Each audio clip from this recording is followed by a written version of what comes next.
ধর্মেন্দ্র প্রধান ছিল আরএসএস এর ক্যাডার, প্রহ্লাদ যোশী সেও আরএসএস এর ক্যাডার। আমরা তো বলছি আমাদের সামগ্রিক লড়াইটা হচ্ছে আরএসএস এবং আরএসএস পরিচালিত মৌলবাদের বিরুদ্ধে।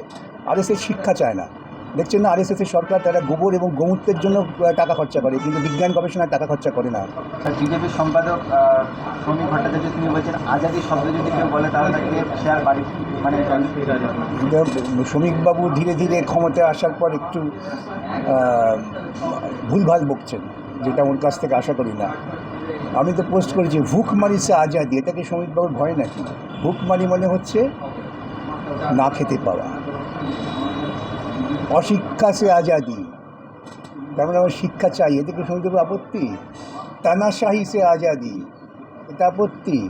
তাহলে আমি যে আমার সোশ্যাল মিডিয়ায় পোস্ট করেছি উনি দেখে দেখে বলুন যে প্রত্যেকটা আইটেম আজাদির দরকার নেই, তাহলে শ্রমিকবাবুকে আমরা সম্বর্ধনা দেব। অভয়ার মুভমেন্টের পরে এত বড় একটা মুভমেন্ট আমরা দেখলাম সারা ভারতবর্ষ জুড়ে, তো সেখানে জেনজি বা নতুন প্রজন্মের ছেলেমেয়েরা তারা যেভাবে রাস্তায় নেমে তানাশাহির বিরুদ্ধে প্রতিবাদ করছে, এটাকে বামপন্থীরা কীভাবে দেখছেন? এই প্রতিবাদটা গুরুত্ব পেয়েছে, গতি পেয়েছে বামপন্থীদের জন্যে। বামপন্থী ছাত্র সংগঠনগুলো যখন সঙ্গে যুক্ত হলো তখন গোটা ভারতবর্ষব্যাপী এই প্রতিবাদটা ছড়ালো। সেজন্যই ওদের আক্রমণটা বামপন্থীদের বিরুদ্ধে। ঘটনা যদি পরম্পরা বিশ্লেষণ করেন তাহলে বুঝতে পারবেন। স্যার অবশেষে ইস্তফা দিলেন কেন্দ্রীয় শিক্ষামন্ত্রী ধর্মেন্দ্র প্রধান, তার বদলে তিনি শিক্ষামন্ত্রী হয়েছেন। তারা যাচ্ছে যে তিনি দীর্ঘদিন ধরে আরএসএস এর ধর্মেন্দ্র প্রধান ছিল আরএসএস এর ক্যাডার, প্রহ্লাদ যোশী সেও আরএসএস এর ক্যাডার। আমরা তো বলছি আমাদের সামগ্রিক লড়াইটা হচ্ছে আরএসএস এবং আরএসএস পরিচালিত মৌলবাদের বিরুদ্ধে। আরএসএস শিক্ষা চায় না, দেখছেন না আরএসএস এর সরকার তারা গোবর এবং গোমূত্রের জন্য টাকা খরচা করে, কিন্তু বিজ্ঞান গবেষণায় টাকা খরচা করে না। ওদের আমলে 100-র ওপর বিজ্ঞানী ইসরো ছেড়ে চলে গেল, তাতে ওরা উল্লসিত, কেন ওখানে গোমাতার সন্তানরা আসতে পারবে। এই হচ্ছে ওদের পরিকল্পনা।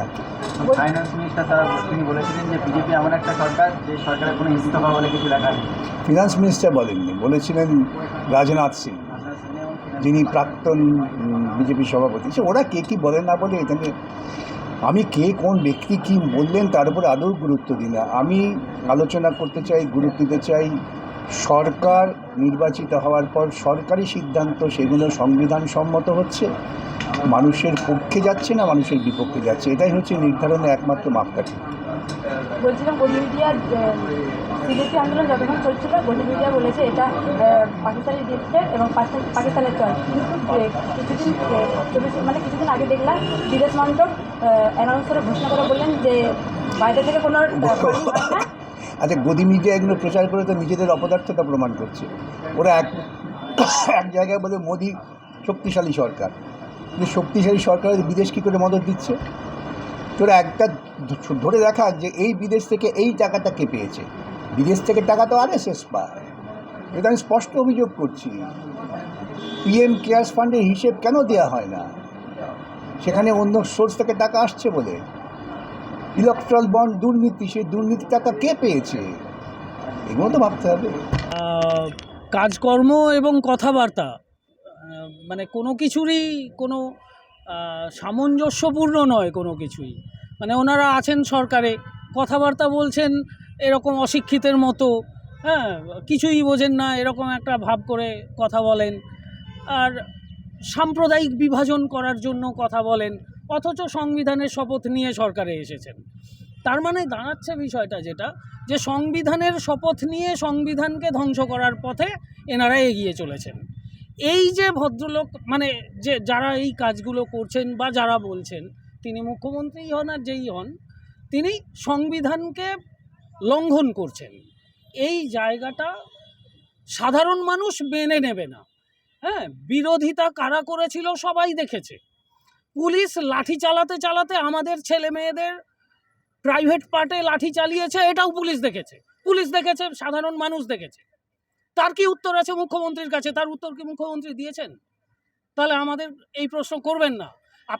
আপনাদের আমি জিজ্ঞেস করছি, আপনারা গিয়ে মুখ্যমন্ত্রীকে জিজ্ঞেস করুন যে পুলিশ যখন একটি ছাত্রীর মানে প্রাইভেট পার্টে লাঠি চালাচ্ছিল তখন আপনারা কি করছিলেন বা কি করেছেন? তারপরে এই প্রশ্নটা তাদের করুন।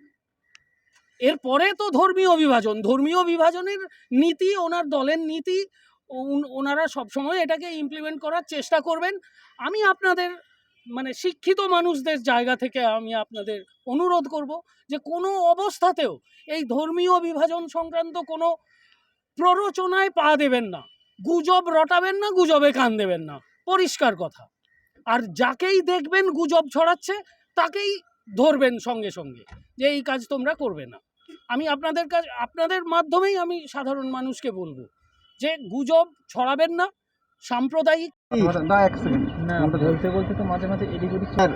সারা ভারতবর্ষ জুড়ে যে ছাত্র আন্দোলন হয়েছে ককরোচ জনতা পার্টির উদ্যোগে, দিল্লির যন্তর মন্তর পরে কলকাতাতেও সেই আন্দোলন হয় এবং সেখানে দেখা যায় পুলিশ লাঠিচার্জ করে ছাত্রদের উপরে এবং ছাত্ররাও পুলিশের উপরে চড়াও হয় এবং কিছু সাংবাদিকও আক্রান্ত হয়। এই বিষয়ে মুখ্যমন্ত্রী শুভেন্দু অধিকারী বলেন যে যারা এই ঘটনা ঘটিয়েছে তারা শুক্রবারের দিন মানে শুক্রবারে এই ঘটনা ঘটেছে এবং তারা জামাতি এবং মৌলবাদী এবং বাইরের কোনো রাষ্ট্রের সঙ্গে তাদের সংযুক্ত আছে বলে মনে হয়। দেখুন, যে আন্দোলনটা দিল্লি জুড়ে সারা ভারতবর্ষ জুড়ে হয়েছে, এটা একটা ন্যায়সঙ্গত আন্দোলন। একটা নিটের পরীক্ষা, যে নিট পরীক্ষার্থী হচ্ছে ভারতবর্ষের যে সমস্ত স্টুডেন্টগুলো যারা ক্রিম স্টুডেন্ট, তারাই মেডিকেল নিট এই সমস্ত প্রিপারেশনে তারা করে আর কি। তো সেই পরীক্ষার প্রশ্নপত্র যদি ফাঁস হয়ে যায় এবং কিছু অযোগ্য ছেলেদেরকে সুযোগ পাইয়ে দেওয়া, আজকে অযোগ্য ছেলেরা ডক্টর হবে, তাদের হাতে মানুষের জীবন নির্ভর করবে, আর যারা ভালো মেরিটোরিয়াস স্টুডেন্ট তাদেরকে বঞ্চিত করা হবে, এটা বিরাট একটা অন্যায়, পক্ষান্তরে একটা খুনের অপরাধ। কেননা একটা অযোগ্য লোক সে ডাক্তারি পাস করে পয়সা দিয়ে প্রশ্নপত্র কিনে সে ডাক্তার হলো, তারপর তার হাতে কারো জীবন থাকবে, তার ট্রিটমেন্টে লোক মারা যাবে, এটা একটা বিরাট অন্যায়। সেই অন্যায়টাকে অনুধাবন করে এই দেশের ছাত্র, যুব, সাধারণ ব্যক্তি যারা মানে কি বলবো আর কি, জ্ঞানী ব্যক্তিগণ, সুধী ব্যক্তিগণ, তারা আজকে অনুধাবন করে এই আন্দোলন যেটা হয়েছে, এই আন্দোলনটা ন্যায়সঙ্গত আন্দোলন এবং তার সেই আন্দোলনের ফলও পাওয়া গেছে। এইবার প্রশ্নটা হলো, সেই আন্দোলনের আজ আমাদের কলকাতাতেও হয়ে পড়েছে। কলকাতাতেও ককরোচ পার্টি বলুন বা যেসব শুভবুদ্ধি সম্পন্ন মানুষ এই আন্দোলনে সামিল হয়েছিল, আন্দোলন পিসফুলি হচ্ছিল। এইবার মুখ্যমন্ত্রী যে স্টেটমেন্টটা দিল আর কি, এই স্টেটমেন্টটা আমিও শুনেছি, এটা একটা পক্ষপাতমূলক, একটা ডিটারমাইন্ড, একটা ওর মাথায় একটা মানে একটা মাইন্ডসেট হয়ে আছে শুক্রবারিয়া। তার মানে এটা পরিষ্কারভাবে বলতে পারে যে মুসলমানরা এটা পুলিশের উপরে অন্যায় অত্যাচার করেছে। দেখুন, শুক্রবার মুসলিম সম্প্রদায়ের ব্যক্তিরা নামাজ পড়ে একটা স্পেশাল দিন হিসাবে, জুম্মার দিন। তো সেই সমস্ত মুসলিমরা তো এই ধরনের অপরাধের সঙ্গে সকলকে একসঙ্গে জুড়ে দেওয়া, এটা একটা ঠিক নয়। আমি শুভেন্দু অধিকারী মহাশয়ের বক্তব্য, স্টেটমেন্ট আমি যখন মুখ্যমন্ত্রী হয়েছিল সেটা আমি শুনেছিলাম, যে মুখ্যমন্ত্রী হওয়ার আগে পর্যন্ত বিজেপির লিডার হিসাবে ও কিন্তু হিন্দুত্বের কথা বারবার ওপেন বলে এসেছে। তারপর একদিন শুনেছিলাম যে আমি যা বলেছি, এখন তো আমি মুখ্যমন্ত্রী, এখন আমি মুসলিমদেরও মুখ্যমন্ত্রী, হিন্দুদেরও, জৈন, খ্রিস্টান, পার্সি সকলেরই আমি মুখ্যমন্ত্রী। তারপরে সেটা যেন উনি নিজের স্টেটমেন্ট থেকে সরে গিয়ে যেন কথা থেকে মনে হচ্ছে যে কিছু একটা মানে একটা সম্প্রদায়ের বিরুদ্ধে একটা কথা যেন চলে আসছে। এটা উচিত নয়, ওনাকে আরও সংযত হতে হবে।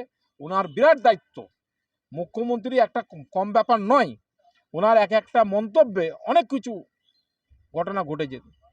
তো এই শুক্রবারিয়া কিছু লোককে তো এটা স্বাভাবিক, এটা আমি ভাবছিলাম যে এরকম বলে একটা সম্প্রদায়কে উস্কিয়ে দেওয়া, তাদের যদি কোনো অঘটন ঘটে যায় তার সে দায়িত্ব উনি নেবেন না, এটা ঠিক নয়। আমিও একটা আঘাতপ্রাপ্ত হয়েছিলাম, এটা কেন বলতে গেল।